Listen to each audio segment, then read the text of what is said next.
ঘোষণা করতে চাই, আর যদি একটা গুলি চলে হেফাজতে ইসলাম বাংলাদেশ ঘরে বসে থাকতে পারবে না। আমার সন্তানের লাশ নিয়ে আমরা কবরস্থানের দিকে যাব না।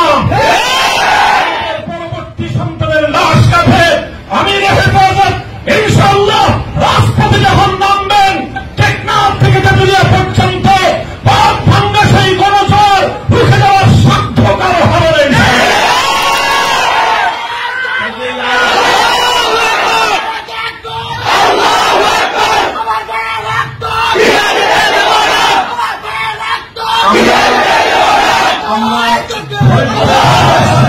যারা বৈষম্যের বিরুদ্ধে জীবন দিয়েছে, অত্যাচারীর হাতে যাদের প্রাণ গিয়েছে, তারা নিঃসন্দেহে শাহাদাত বরণ করেছে।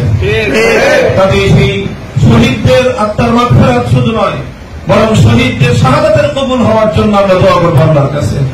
এবং সেই শহীদদের উসিলায় আল্লাহ যেন আমাদের আগামী প্রজন্মকে এভাবে সকল বৈষম্য, জুলুম, অবিচার, অন্যায়ের বিরুদ্ধে রুখে দেওয়ার এক অদম্য সাহস যেন আল্লাহ পরবর্তী প্রজন্মের বুকে বুকে দান করেন।